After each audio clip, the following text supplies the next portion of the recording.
Blog Talk Radio.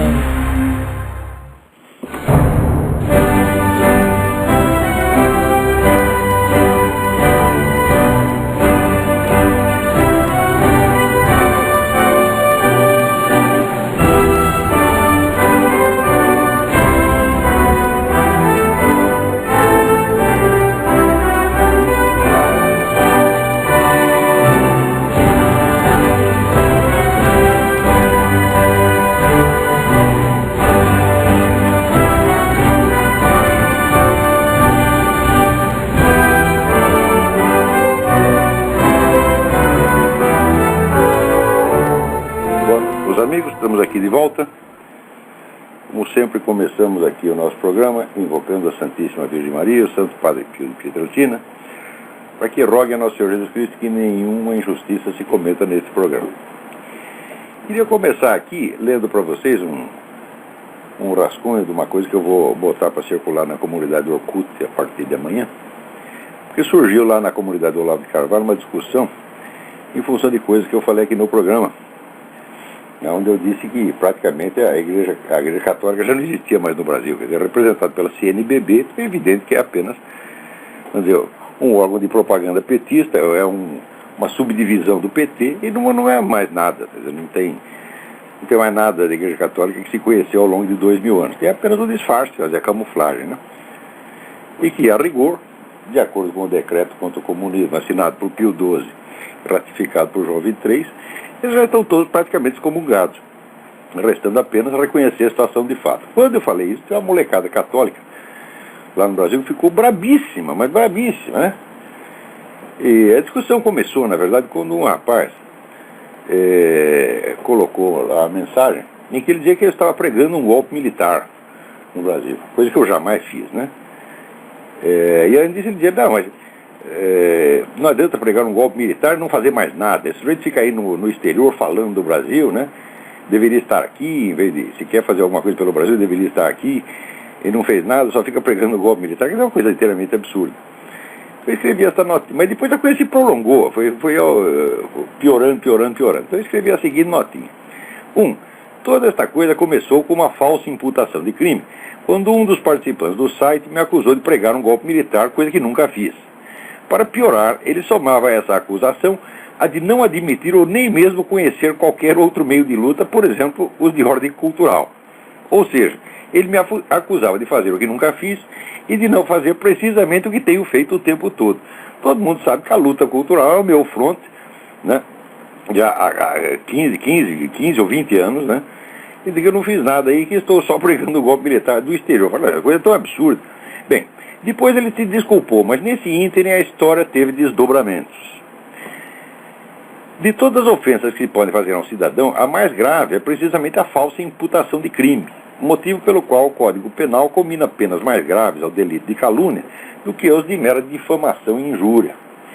Tendo sido falsamente acusado de crime, quer dizer, o crime de pregar a derrubada violenta das instituições, qualquer injúria que em retribuição eu lançasse ao ofensor e àqueles que o apoiavam, teria sido branda, em comparação com a calúnia sofrida. Pergunte a seus advogados e eles lhes explicarão que a injúria feita em revide a uma calúnia não é crime de maneira alguma. Curiosamente, a alta moralidade, o espírito de justiça e a alma cristã de muitos debatedores que participavam da discussão não se escandalizaram nem um pouco com a ofensa maior, aliás, pareceram nem mesmo reparar nela, mas ferveram de cólera santa ante o revide. Quer dizer, o sujeito pode me imputar um crime, tá certo? E eu não posso nem mesmo mandá-lo tomar no cu. Essa aqui é a verdade. Então, isso chama-se moralidade invertida, perda do senso de hierarquia de valores. Notem bem que em pessoas que se dizem cristãs, que frequentam a igreja, que dizem seguir os princípios da igreja católica, isso é extremamente grave, porque a primeira coisa, o elemento mais básico da religião cristã é a hierarquia dos princípios, a hierarquia dos mandamentos. Por isso é que tem, vamos dizer, o primeiro mandamento, o segundo mandamento, o terceiro, quer dizer, o primeiro mandamento é amar a Deus sobre todas as coisas. Isso implica a noção de hierarquia, quer dizer, sempre que você inverte, que você valoriza mais o secundário e menos o principal, você está atentando contra o primeiro mandamento. Então, o senso de hierarquia é inerente ao primeiro mandamento. Agora, quer dizer, então, vamos dizer, o fato de você revidar a um crime de calúnia é mais grave do que o próprio crime de calúnia, então está tudo de cabeça para baixo. 2. Em seguida, o sentido de uma frase minha, em si mesmo claro e inconfundível, foi totalmente falsificado para dar a impressão de que eu havia xingado de pedófilo um dos participantes da discussão. Né? O que eu disse é o seguinte, é que existe muito entre os católicos esse estilo untuoso, estilo bom menino, né? Aqueles meninos todos cheios de talquinho na bunda, né? Nunca fala palavrão, bem comportadinho e tal, e que isso aí não devia iludir as pessoas, porque eu, quando eu era criança, eu conhecia um sujeito pedófilo, tá certo? Que tentou lá dar uns amassos em mim, eu não entendi nada, eu era muito inocente, idiota na época. E daí contei para o padre que ele deu um bolo desgraçado, o sujeito foi expelido ali da congregação mariana e tal. Mas eu demorei alguns anos para entender o que tinha se passado. Mas daí o rapaz que eu estava chamando de pedófilo. Quer dizer, eu estou me reportando a um caso que aconteceu mais de 50 anos atrás, para simplesmente fazer com um certo estilo de se comportar, né, que representa, vamos dizer, convencionalmente o bom comportamento. Não quer dizer bom comportamento, ele às vezes oculta coisas horríveis. Aí daí eu dizia para ele não copiar esse estilo de comportamento porque é muito feio. Daí ele dizia que eu estava chamando de pedófilo. Você tem de torcer completamente o sentido do que eu falei. Né? Daí continua aqui na nota. Nada é mais repugnante do que a autovitimização fingida, uma forma rebuscada de calúnia acrescida de chantagem emocional. É uma coisa que se pode esperar de militantes feministas, abortistas ou gaysistas, jamais de um católico soi-disant fiel. Mas no Brasil de hoje tudo é possível. 3. Outra frase minha, a frase é a seguinte: qualquer pessoa que diga que 2 mais 2 é 4, diz isso com autoridade divina. Essa frase foi artificiosamente interpretada como prova de que eu, pessoalmente, me atribuí a autoridade divina, quando o sentido da sentença era, obviamente, o de que eu apenas participava da quota de autoridade divina distribuída a todas as inteligências humanas, igualmente, sem exceção, não possuindo nada especial acima de qualquer pessoa capaz de entender que 2 mais 2 são 4. Quer dizer, o sentido da frase, vamos dizer, é de que quem quer que participe da verdade está participando, nesse sentido, da autoridade divina. Qualquer pessoa que afirma a verdade, né? A verdade não vem da gente, a verdade vem de Deus. Portanto, se você afirma a verdade, aquela verdade inerentemente tem autoridade divina. Agora o sujeito diz, não, ele está se atribuindo a autoridade divina. Pessoalmente, fala, o que é isso, porra? Isso aí já é uma mente difamatória, torcida, que quer deformar tudo que houve, tá certo? Para, vamos dizer, atribuir mais intenções aos outros. 4. Partindo da premissa delirante de que eu me arrogava autoridade superiormente divina, logo concluíram, mais delirantemente ainda, que eu queria afastá-los da igreja para colocá-los sob o meu guiamento especial. É deprimente observar como pessoas que nem mesmo entendem o sentido literal de uma frase se aventuram a conjecturar as intenções secretas por trás dela. Já escrevi tempos atrás que a conjeturação pejorativa é o substitutivo tipicamente brasileiro da compreensão de leitura. Submetido a essa psicanálise de botequim, tornei-me, malgré moi, o fundador de uma seita herética em direta concorrência com a igreja de Roma. A ideia me pegou desprevenido. Se eu soubesse que tinha uma igreja própria, eu teria tratado ao menos de inventar algumas fórmulas litúrgicas e regras monásticas para disciplinar os noviços. Assim, de supetão, nada tenho a lhes oferecer em matéria de guiamento religioso. A essa palhaçada seguiram-se, para a maior perfeição do grotesco, comoventes proclamações de fidelidade ao Papa, aparentemente atingido, para surpresa minha, pelas denúncias contra a CNBB. Como se Bento XVI fosse membro da CNBB. Quer dizer, é tudo louco, porra. Quer dizer, eu estou falando que na CNBB tem um monte de traidores, eles concluem que eu estou querendo derrubar o Papa e tomar o lugar dele. Quer dizer, isso aí não é um nem dois, é dezenas de pessoas falando isso. E todos católicos. Olha, não tem nenhum comunista ali, não tem nenhum esquerdista, é tudo católico. Isso para você ver como as coisas estão no Brasil. E o problema no Brasil não é só o comunismo, não é esquerdismo. Veja, o que houve aí foi a destruição total, primeiro a destruição total da igreja, segundo a destruição total da cultura superior. Isso quer dizer que as pessoas, depois disso, elas perdem o eixo, perdem o parâmetro, elas não têm mais centro. A mente está totalmente anárquica, não sabe mais somar 2 mais 2. O que está acontecendo aí é uma coisa muitíssimo grave.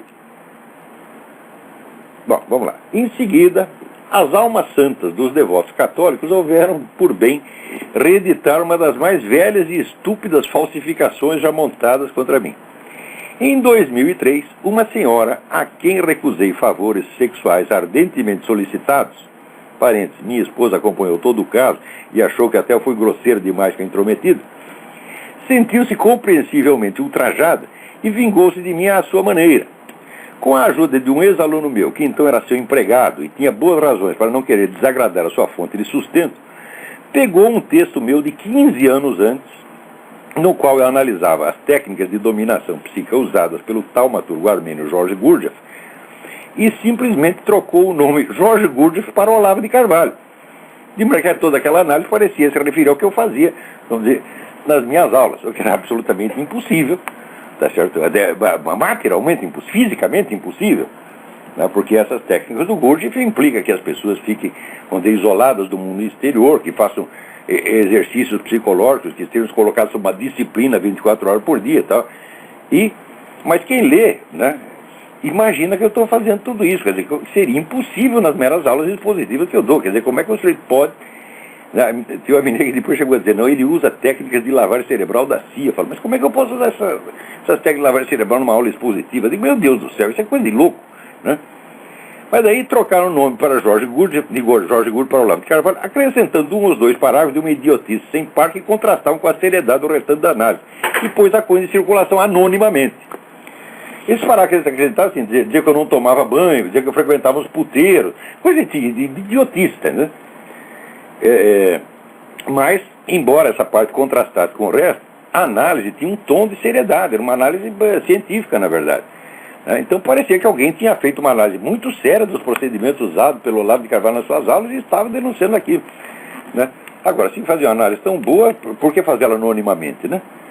Bom, não precisei ser muito esperto para descobrir os autores da façanha, não só por depoimento de uma testemunha que se recusara a participar do engodo, mas porque eles se autodenunciaram canhestramente com as desculpas esfarrapadas que me ofereceram. Daí eu botar a frase do Dante, non ragionam di loro, ma guarda e passa. Quer dizer, não vamos conversar desse sujeito, mas olha e vamos em frente, né? Mas os camaradas se autodenunciaram, porque então logo eu pus na internet um aviso de que eu já sabia quem. Os dois me telefonaram, mais que depressa, não fui eu. Falei, quem está lhe perguntando se foi você?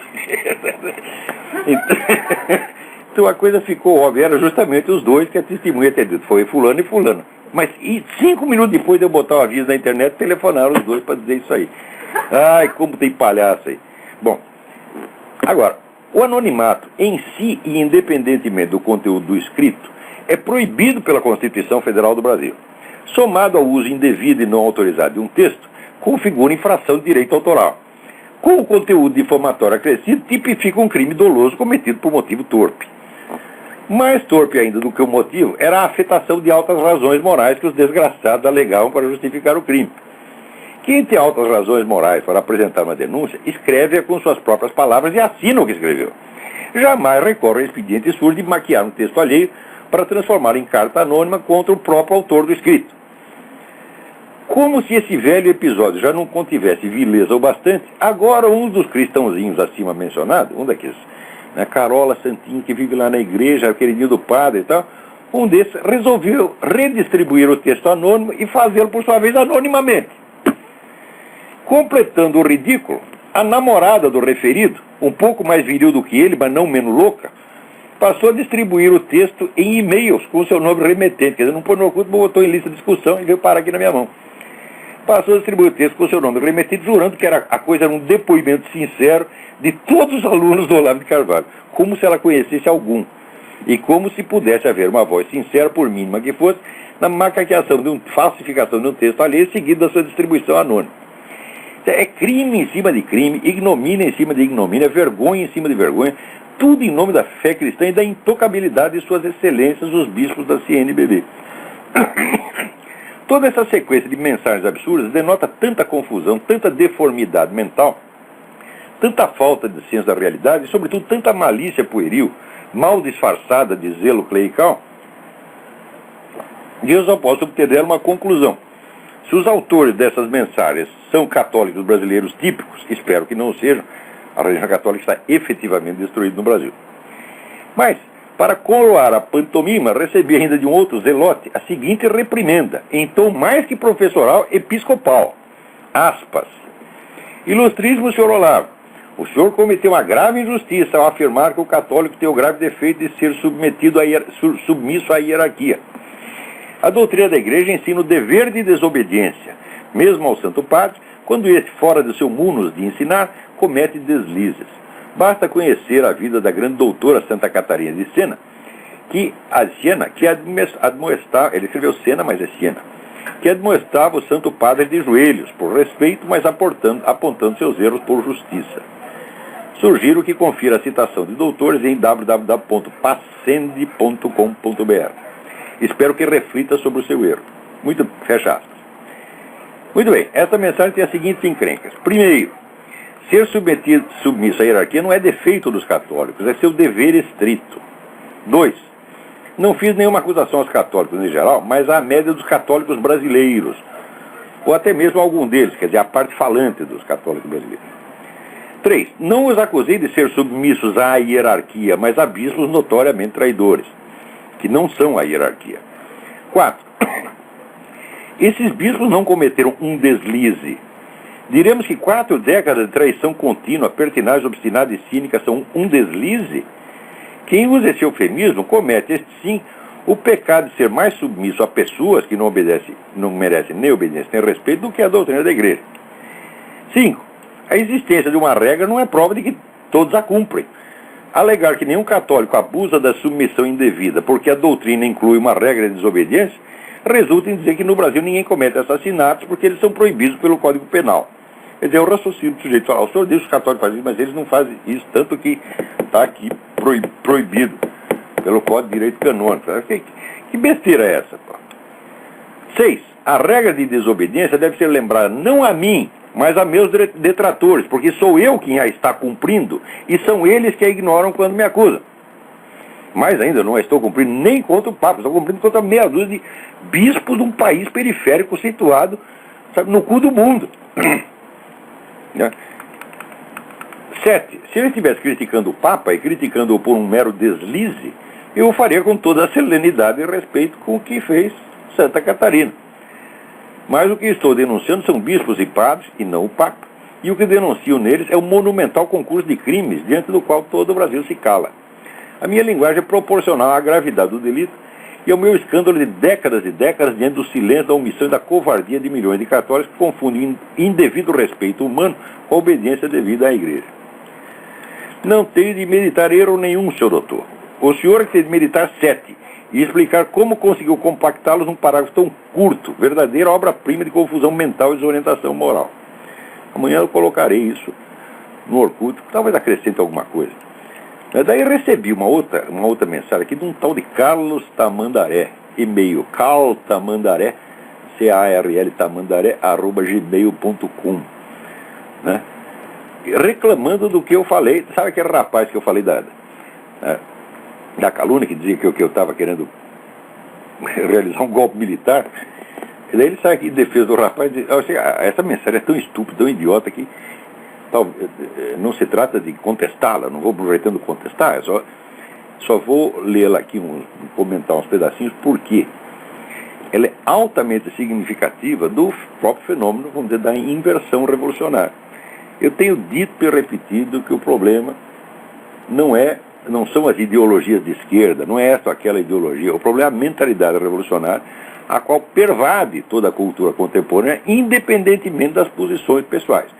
E aqui temos a mensagem de um católico, conservador, direitista, que é, assim, vamos dizer, um exemplo integral de como a mentalidade revolucionária, que é a inversão das relações de tempo, da ordem do tempo, inversão das relações sujeito-objeto, inversão de verdade e erro, etc., etc., entrou já na cabeça de todo mundo, infectou até católico que acha que é conservador. Vou dar um exemplo, mas um exemplo aqui é tão óbvio, tão patente, né? Daí ele pergunta, o Carlos Tamandaré pergunta assim, como ele, olá, critica um rapaz que o questiona. Digo, primeiro, o rapaz não me questionou, o rapaz me acusou de um crime. Ora, vai pra merda, pô, você não percebe a diferença? Né? E como ele pensa que o rapaz não fez nada, nem um décimo do que ele fez? Eu digo, olha, quem disse que eu não fiz nada foi ele, tá certo? Foi ele que disse que eu só ficava pregando o golpe militar e não fazia nada, tá certo? E daí eu digo, olha, eu já fiz alguma coisa e você, o que fez? Não fez nada. Daí pergunta, prossegue ele aqui, ele não conhece o rapaz para eu julgando assim. Se o rapaz tiver realmente 20 anos e começar agora a fazer algo pelo país, irá aos atuais 60 anos do Olavo fazer o triplo do que ele fez. Veja o que é a mentalidade revolucionária. Quer dizer, o que o rapaz pode, eventualmente, hipoteticamente, vir a fazer no futuro, já entra no currículo dele e lhe dá mérito e autoridade para falar que eu não fiz nada, embora eu tenha feito. Quer dizer, tudo o que eu fiz vale nada em função do que, hipoteticamente, esse cidadão poderá fazer. A alegação do futuro como fonte de autoridade no presente, para legitimar uma atitude no presente, é o mecanismo mais típico da mentalidade revolucionária. Eu já expliquei isso em vários artigos, em aulas, em conferências, e ainda tenho muito mais a dizer a respeito, mas acho que o que eu já publiquei é suficiente. Então, você vê que isso entra nas pessoas quando a mentalidade dominante é de ordem revolucionária. A lógica dela, a estrutura lógica ou ilógica dela, pervade toda a cultura e entra na cabeça das pessoas, independentemente das convicções pessoais dos indivíduos. Quer dizer, não se trata do sujeito ser de esquerda, ser de direita, interessa que ele está pensando como um revolucionário idiota. No último artigo que eu fiz para o Diário do Comércio, que chama a Mentalidade Revolucionária em Ação, né, eu ilustro ali que, vamos dizer, a mentalidade revolucionária é uma expressão, é uma forma de uma doença mental. Não é só uma doença espiritual, como dizia Eric Voegelin. É uma doença mental clínica, já descrita cientificamente desde 1909 pelo psiquiatra Paul Serrier, num livro hoje clássico que se chama Les Folies Résonantes, quer dizer, As Loucuras Raciocinadoras, né? E que ele chama de delírio de interpretação.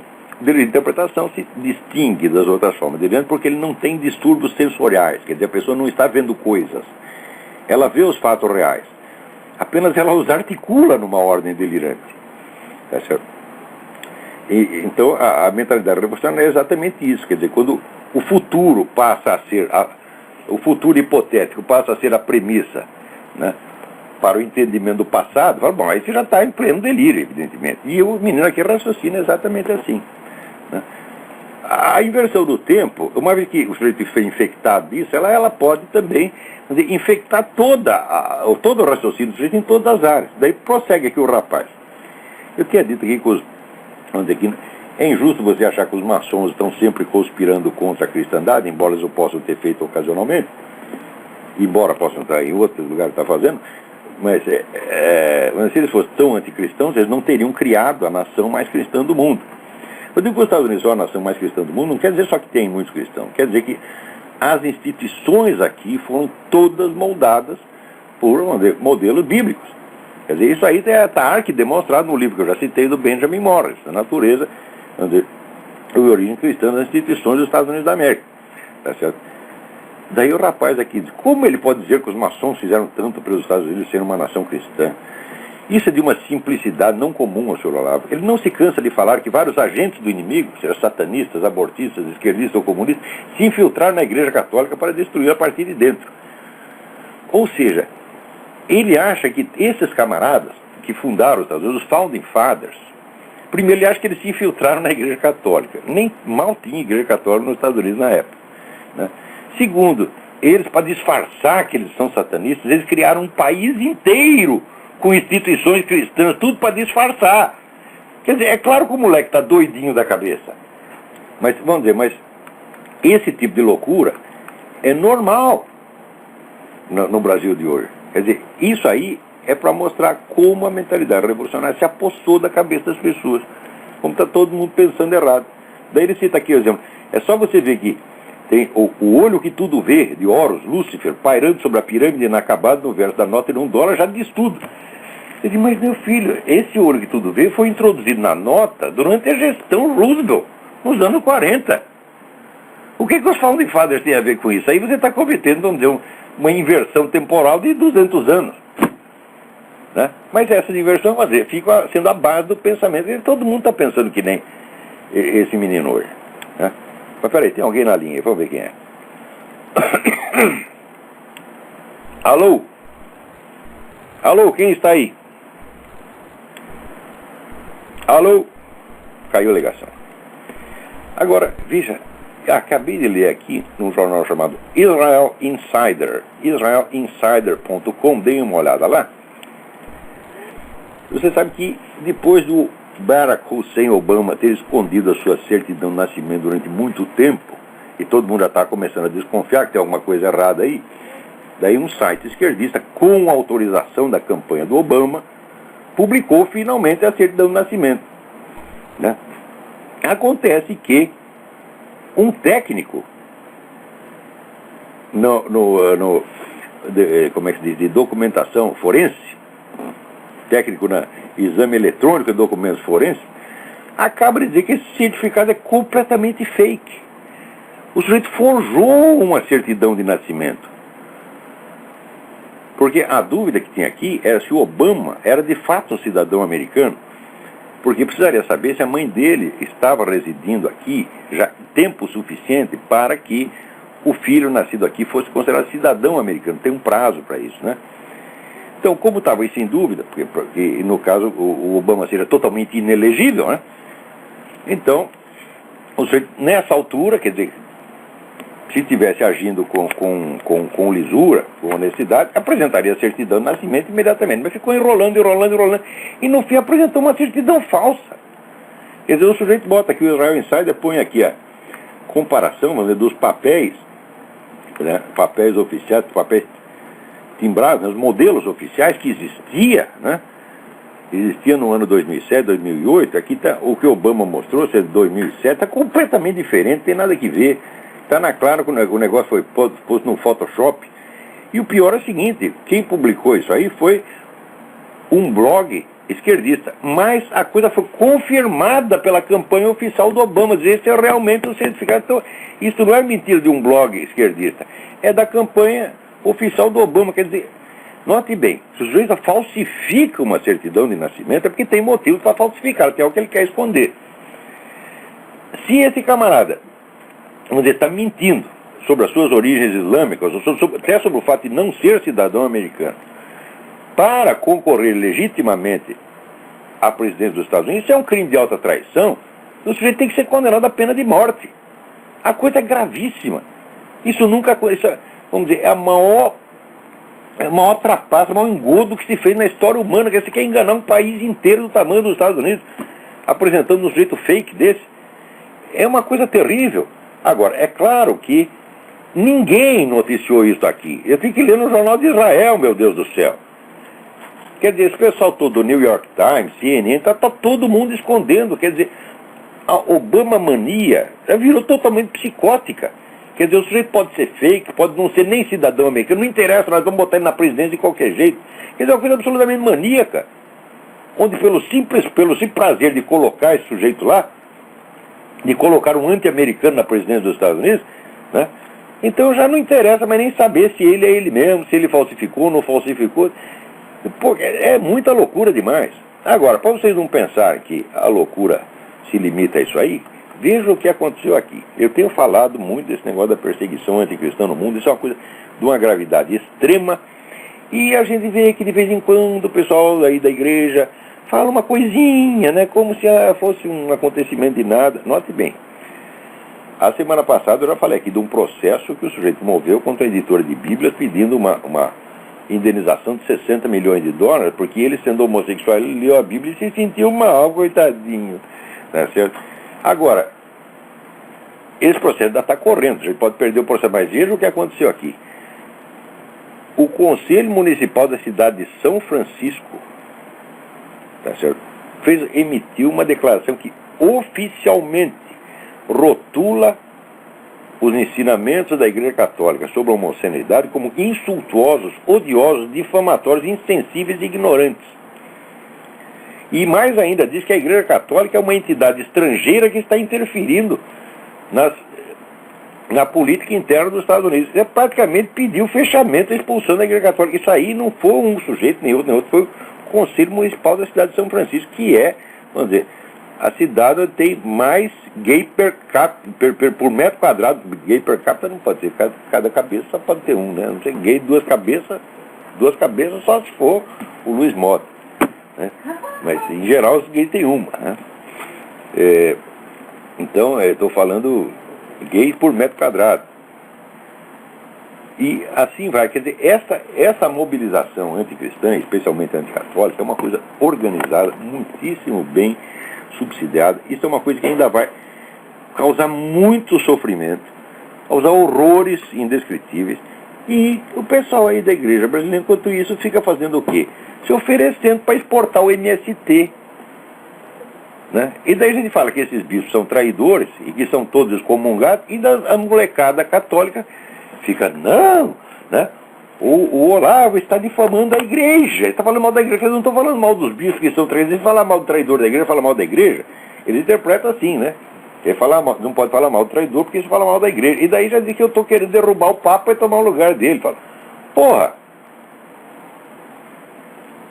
Quer dizer, quando chega a esse ponto de loucura, você diz, bom, o Brasil parece estar merecendo qualquer coisa que lhe aconteça. Note bem, vocês o pessoal não tem medido direito a gravidade da situação que tem no Brasil.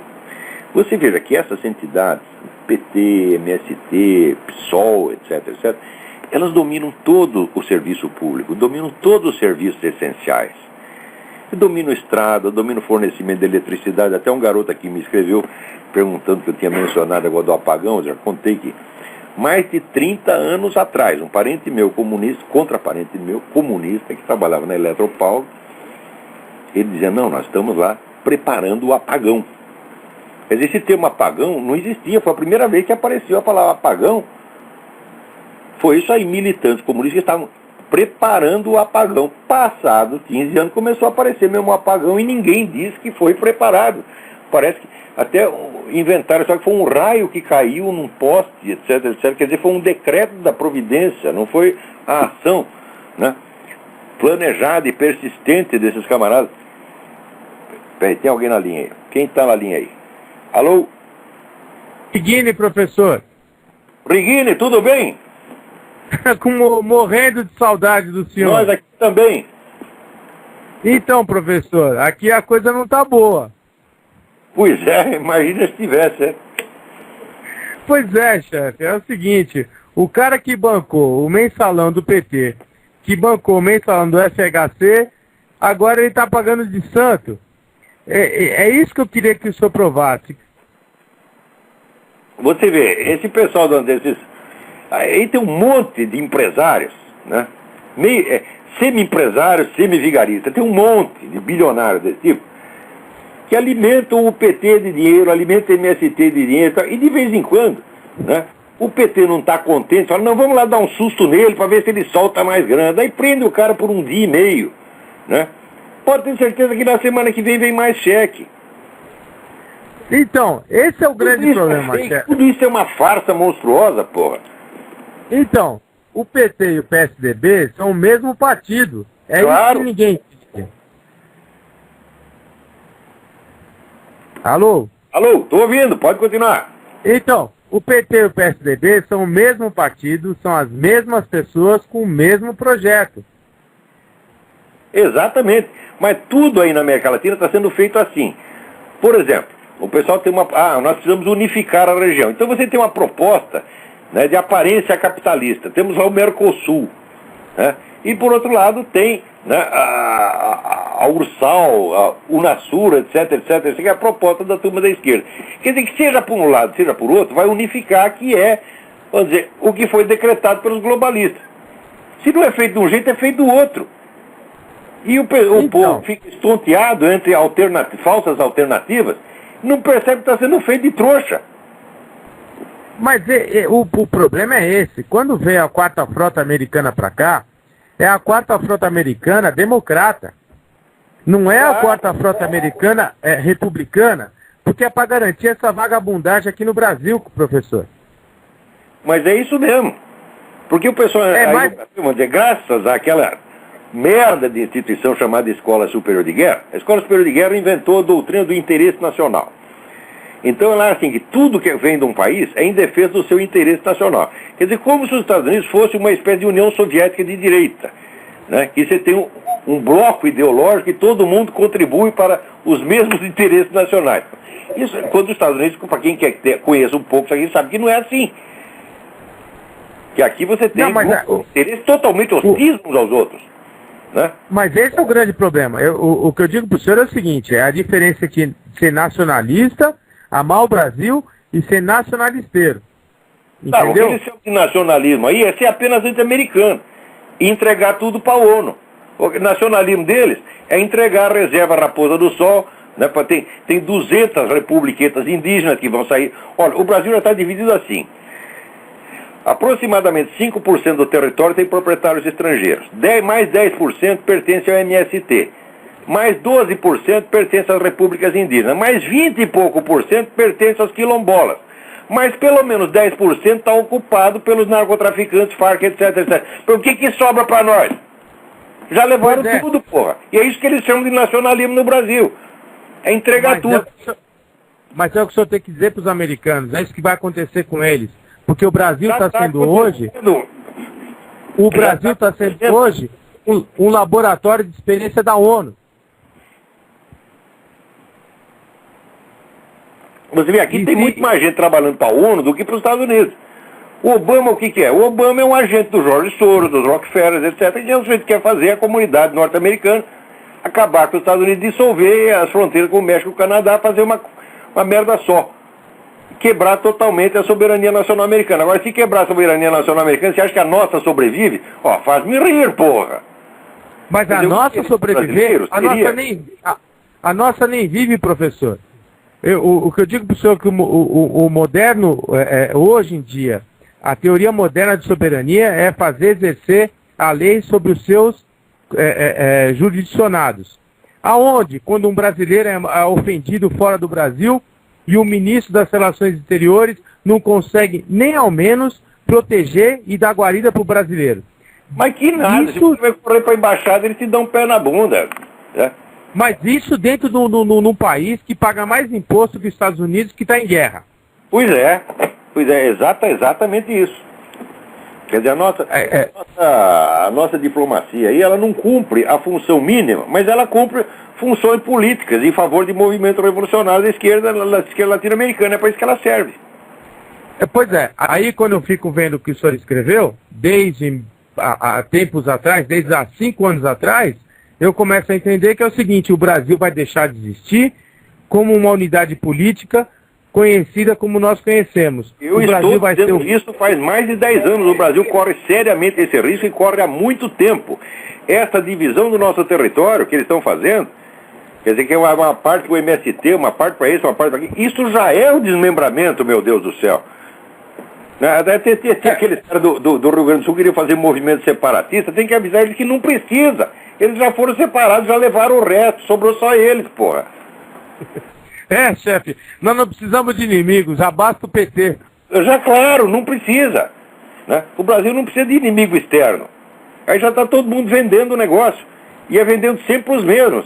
Quer dizer, é pessoal de ONU, é Jorge Soros, é esse pessoal globalista. E eles ficam descendo o cacete nos Estados Unidos, que está sendo estrangulado pelo mesmo movimento. É uma coisa de um cinismo absurdo. O que a gente esse movimento de falsificação para eleger o Obama é por causa disso. Estão tão loucos para eleger o Obama porque o Obama é o agente desse negócio. Você vê, o Obama é a favor, por exemplo, ele propôs aqui, num discurso, criar uma Força Civil de Segurança Nacional, como Lula, que teria um orçamento do tamanho do orçamento das 3 Forças Armadas somadas. Quer dizer, isso é uma ditadura filha da puta que o cara quer criar, porra. Agora, só que esse trecho do discurso dele, como o pessoal viu que ia pegar mal, não saiu na mídia. Ele vai lá, fala o negócio e os caras... Não, agora o Obama falou um negócio que pode queimar ele, então não vamos botar. Quer dizer, esse pessoal todo é comitê eleitoral do Obama. Mas não se preocupa, professor, porque os democratas americanos, eles estão aqui para eleger o Serra e o governador do Rio de Janeiro. Pois é, mas esse é para eleger o Serra ou eleger o Lula, pô. Aquela eleição de 2002 já foi uma palhaçada. Era tudo combinadinho entre si. Mas é isso que eu falo para o senhor. Quando o Lula falou do 3º mandato, não era para a nação brasileira. Era para os 3 grupos que estavam brigando, do Zé Dirceu, da Dilma Rousseff e do Tarso Genro. Não era para a nação brasileira. Claro, cada um tem um mandato para cada um, né? Exatamente. Porque ele falou assim, ou vocês param de brigar e me sacanear, entendeu? Ou eu vou pro 3º mandato. É isso mesmo. Chefe. É o Brasil. É o Brasil. Mas a gente pode fazer melhor, graças ao senhor e os seus amigos, viu? Se Deus quiser. Vamos ver o Nós que dá estamos pra aqui, fazer, né? nós Mas estamos agora, aqui morrendo de saudade do cuidado, senhor. porque o pessoal está votando no Senado um negócio que se você ler um versículo da Bíblia que fala contra o homossexualismo, tu pega 5 anos de cadeia. Isso está sendo... a lei que já passou na Câmara. Isso foi aprovado unanimemente. Mas não Quer dizer, tem problema, professor. E dizem que não tem um movimento anticristão internacional, não tem perseguição anticristã. Quer dizer, são versículos da Bíblia. Claro que a Bíblia vai ser proibida. Essa Não é a tem coisa problema, mais professor. brutal que já Foi aconteceu na história humana. As duas únicas coisas que me valeram a pena ser advogado: defender o coronel Ulisses Maciel, defender os meus amigos e defender as minhas convicções cristãs. Do resto, não me valeu pra nada. Bom, então já valeu pra alguma coisa, né? Pelo menos pra alguma coisa, né? Mas é isso aí. Mas tem gente na fila aí que arma. Estamos morrendo de saudade do senhor, viu? Um abraço pro senhor, pra Roxane e um abraço pra todo mundo aí. Obrigado. Você também, a sua família toda. Deus te abençoe. A você também. Quem tá na linha aí? Alô? Alô? Alô? Alô? Caiu a ligação.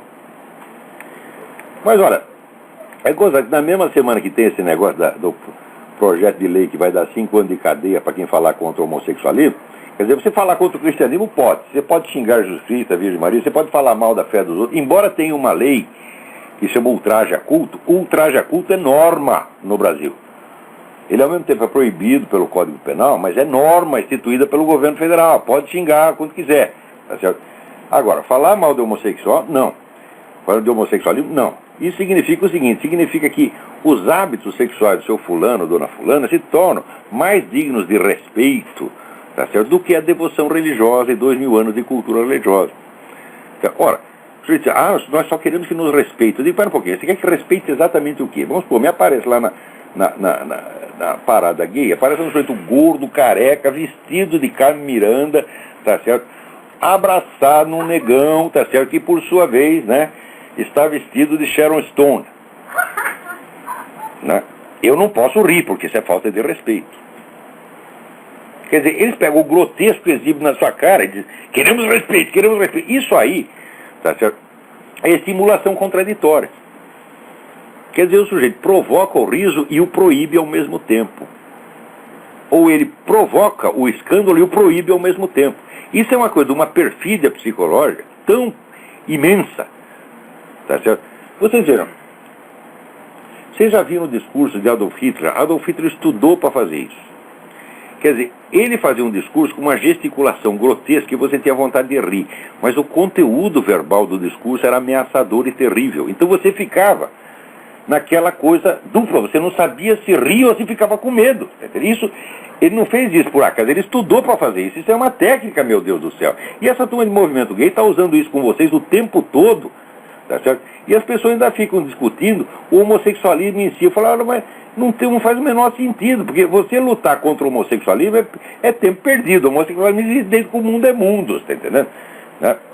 E isso não vai acabar tão fácil. Agora, este tipo de movimento e o uso desse tipo de técnica é uma coisa nova, que começou outro dia e pode acabar. Como acabar? Nós temos que criminalizar isso aí. Nós temos que criminalizar a mentalidade revolucionária, nós temos que fazer com que, vamos dizer, a alegação do futuro como fonte de autoridade no presente se torne crime. Ninguém pode fazer isso.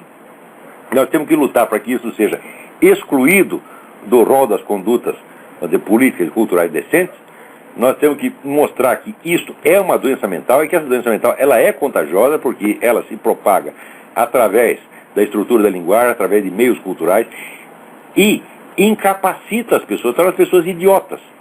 De maneira que aquilo que um fez por malícia e segundo um plano, o outro faz por mera macaqueação e acaba ficando igualzinho ao primeiro. Quer dizer, ele já nem sabe mais o que está fazendo. Mas a coisa continua funcionando. Então, no momento em que veja, essa lei criminaliza, veja que coisa interessante, essa lei criminaliza qualquer resistência que você ofereça à expressão de, aspas, afeição homossexual em lugares públicos ou privados. Isso quer dizer, meus amigos, se tiver um sujeito trepando com o outro, você não pode impedir. Se entra dois camaradas desses numa sinagoga, numa igreja, ou numa mesquita, tá entendendo? E fica lá um enfiando o dedo no cu do outro, você não pode reclamar, você vai ser preso. Se aparece lá o seu Luiz Motta com abacaxi na cabeça, vestido de Carmen Miranda, você não pode impedir que ele faça isso. Ele tem que ser... O cara se veste como se fosse para o baile gay do Scala e entra numa igreja. Que ele está sabendo que isso é feito para ofender, para escandalizar, para machucar, ferir os sentimentos dos outros. Ele vai poder ferir o seu sentimento e você não vai poder reclamar. Se você reclamar, você vai pra cana. Eu digo, meu Deus do céu, o que este tipo de perversidade mental tem a ver com a conduta sexual? Isso não é uma conduta sexual. Isso é uma conduta política perigosíssima. Você está entendendo? Não é a questão de você discutir homossexualismo, meu Deus do céu. O cara pode perfeitamente ser homossexual sem querer nos pôr na cadeia. O senhor pode querer ser homossexual sem querer impor condutas grotescas e exigir que elas sejam respeitadas. A questão não tem absolutamente nada a ver com homossexualismo, assim como o feminismo não tem nada a ver com mulheres. E as cotas raciais não tem nada a ver com raça. Com os direitos dos negros não tem nada que ver. Assim como esse negócio da república indígena não tem nada a ver com os direitos dos índios. Quer dizer, vocês parem de discutir as falsas questões, porque vocês se colocam, vamos dizer, às vezes, em posições indefensáveis. Né? Por exemplo, a gente fica bravo com o movimento gay, então ele quer, por sua vez, criminalizar a homossexualidade. Eu digo, mas daí ficou louco você também, porra. Quer dizer, você se deixou contaminar pela loucura do outro. Tá certo? E você está reagindo na base, onde é do puro escândalo, e está fazendo papel de palhaço. Nós temos aqui que pegar, vamos dizer, o truque, vamos dizer, a estrutura lógica por trás desse negócio e mostrar que ela é sempre a mesma, é a inversão revolucionária, gente. E a inversão revolucionária é calculada para destruir psicologicamente as pessoas, mediante a estimulação contraditória, mediante a imposição do absurdo, colocando cada pessoa naquela situação do falar o Groucho Marx. Afinal, você vai acreditar em mim ou nos seus próprios olhos? Quer dizer, você é obrigado a negar o que você está vendo só porque o seu fulano disse que é proibido falar daquilo. Quer dizer, isso aí é massacre psicológico, é uma coisa de uma violência mental nazista, porra. Agora as pessoas ficam dizendo, não, é a imoralidade, não sei o que. Eu digo, olha, a imoralidade perto disso é moral. Olha, mesmo o seu Luiz Motta diz que transou com 500 homens, eu não acredito. Olha pra cara dele, vê se alguém vai... Tem tanto homem querendo passar essa vergonha no Brasil, entendeu? Por mais gay que o nego seja, vai escolher alguém mais atraente, pô. Né? Mas mesmo que ele tivesse transado com 5 mil, ele transar com 5 mil é menos grave do que eles fazerem isso, usar essas técnicas. Porque se ele transar com 5 mil, muito bem, ele pode pegar uma hemorroida, pode pegar a AIDS, tá certo? Mas não está nos destruindo, está se destruindo a si mesmo apenas. Agora, esta coisa de exigir respeito a condutas grotescas, quer dizer, eles querem o direito de nos ofender o tempo todo, nos ofender, nos humilhar, e fica proibido reagir. Não estamos discutindo aqui homossexualidade, estamos discutindo uma prepotência monstruosa, criminosa, psicopática. É disso que nós estamos falando. Quer dizer, eu não vou abrir minha boca para sair aí falando de condutas sexuais, porque senão eu tenho que fazer uma campanha contra o homossexualismo, contra o sadismo, contra o masoquismo, contra o fetichismo, contra a coprofilia, etc. Isso aí não vai acabar tão cedo. A cabeça humana, só sai merda da cabeça humana. Então, os caras inventam, o número de perversões sexuais que os caras inventam é ilimitado. Cada um tem a sua, você está entendendo? Então, isso aí não dá, isso aí é perda de tempo, né? Além disso, ninguém jamais abandonou uma perversão sexual qualquer porque alguém falou contra. Você abandona uma perversão sexual quando ele está melhor de cabeça, quando está mais equilibrado, está mais saudável. Então daí ele esquece aquela porcaria e passa a pensar em outra coisa, né? É só assim. Agora, você combater o cara, ele vai ficar mais pervertido ainda. Quer dizer, vai falar mal do masoquismo pro masoquista, aí é que ele vai querer apanhar mais, você está entendendo? Não vai dar, tá entendendo? Né? E esse pessoal, né, homossexual, quanto mais você falar contra o homossexual, mais viado eles vão ficar, tá entendendo? Só de birra. Então, isso aí não adianta, isso aí perde tempo. Agora, a estratégia psicológica que eles estão usando é monstruosa. Não interessa se for usado para defender a homossexualidade, ou para defender cotas raciais, ou para defender... A estratégia é sempre a mesma. E ela é monstruosa em si. E é a estratégia de criminalizar condutas banais humanas. Tá certo? E tornar respeitáveis, obrigatórias, condutas absolutamente psicóticas. É disso que se trata, gente. Isso aí configura já uma crise de proporções antropológicas. Isso é uma crise da inteligência humana, isso é uma crise da percepção humana. E isso tudo está sendo induzido, está sendo criado por engenheiros comportamentais, por gente que sabe o que está fazendo, que sabe o efeito danoso, o efeito trágico que isso terá sobre a humanidade. Isso foi inventado por inimigos da espécie humana. Essas condutas, uma delas, têm que ser banidas. Tá certo? Não é a conduta sexual do cara. Não é conduta sexual, qualquer conduta sexual, sadomasoquismo perto disso, é brincadeira de criança. Quer dizer, o nego vai lá no cuecão de couro, que nem o Michel Foucault, dá chicotada, leva chicotada, blá, blá, blá. Tudo isso, perto dessa maldade psicológica, perto desse sadismo psicológico, é até carinho, meu Deus do céu, você está entendendo? Quer dizer, chicotada perto disso é manifestação de afeto. Quer dizer, vocês estão sendo humilhados, cuspidos, manipulados, vocês estão sendo tratados como bicho, eles estão manipulando vocês como, sabe, um treinador de cachorro no circo, trata os cachorros. É isso que eles estão fazendo com vocês, porra. Será que não percebe, não? É coisa muito grave.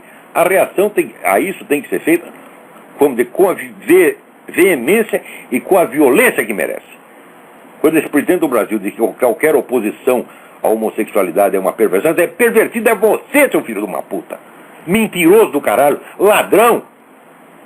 Já começou a mentir na sua campanha, quando você dizia como... Você confessou, você mentia, dizia lá que o Brasil tinha 50 milhões de miseráveis, depois virava para os seus assessores e dizia mentira. Quer dizer, quem é você para falar o que é perverso ou não?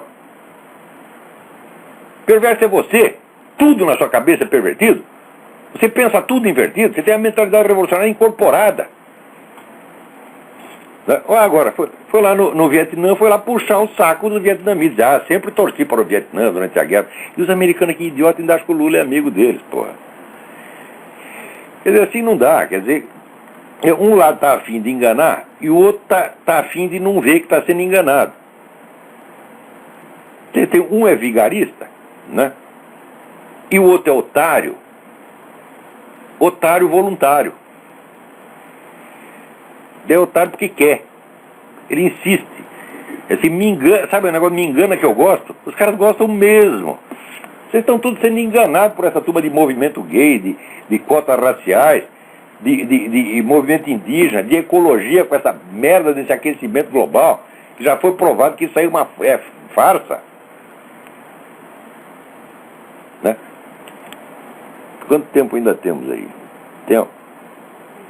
Tem alguém na linha? Alô? Quem está na linha? Não, de Brasília. Quem é? Alô, tá me ouvindo? Tô, quem é? É o Onan, de Brasília. Tudo bem? Tudo bem, Olavo. Eu queria que o senhor falasse sobre a honra e a coragem. A honra e a coragem? Essas duas coisas sem as quais não vale a pena viver, né? E para ouvir o seu programa tem que ter bastante disso, né? Mas claro que tem que ter um pouco de senso de honra. Essas coisas são valores maiores que a vida. Sabe, é aquilo que ensinava o Viktor Frankl, você que tem que descobrir algo. O sentido da vida é algo pelo qual vale a pena morrer. É verdade. Se a vida é o supremo valor, se não vale a pena morrer por nada, então a própria vida não vale a pena, porra. Tem que ter alguma coisa acima da gente, né? Tem que ter alguma coisa que está acima de nós. E quando você começa a olhar para essa coisa acima, você vê que tem muita coisa acima. Quer dizer, mas, por exemplo, o fundo do sublime... Ela seria a minha vocação? Como é? A honra seria a minha vocação? Os valores maiores que a vida são a vocação. São o sentido da vida. Na vocação. O Viktor Frankl dá uma fórmula. Ele diz, você tem que procurar aquilo pelo qual vale a pena viver e morrer e que aquilo que só você pode fazer e ninguém pode fazer em seu lugar. Então cada um tem um sentido da vida. O Jesus Cristo mesmo simboliza isso, né? Como é? Jesus Cristo simboliza isso. Mas sem a menor sombra de dúvida. O que Tem é a vida um áudio do Mário, aula do Mário Ferreira. O auto-oferecimento por algo que era superior a ele, que é o próprio Deus Pai. E, por exemplo, qual a diferença entre a honra e o orgulho? Não tem Não tem nada a ver, mas assim, superficialmente... Onde falta a honra, onde o sujeito já está desonrado, ele inventa méritos imaginários, se apega àquilo, tá certo? E se sente ofendidinho por qualquer coisa. Isso é um orgulho idiota. Seria aquelas pessoas que fazem de coitadinha. E faz de coitadinho, porque, fui ofendido, a minha hora foi ofendida. Que honra. Por isso, quanto mais coitadinho, mais filha da puta, né? Vestido de baiana, né? Dando o cu pro outro ali no Jardim do Trianon, tá certo? E a gente dá risada, eu não consigo parar, eu não consigo, é irresistível, porra. Eu não vou condenar, não vou bater no cara, mas dar risada é direito. O orgulho seria uma honra falsa. E o cara foi ofendido, ele riu de mim. Quer dizer, que palhaçada, isso aí é orgulho. E quando isso, vamos dizer, aumenta muito, o sujeito coloca o seu orgulho acima das verdades mais elementares. Ele esmaga o senso da verdade, ele esmaga a lógica, ele esmaga tudo por causa do orgulho dele. Quer dizer, não quer dar o braço a torcer. Então aí o sujeito passa, vamos dizer, do mero pecado humano para o delito contra o Espírito Santo. E aí o negócio é grave. Né? Por exemplo, o seu programa mesmo, a gente tem que ter bastante coragem para ouvir, né? Porque, por exemplo, tem muitas coisas que o senhor fala que parece que você está falando no sentido figurado e não literal.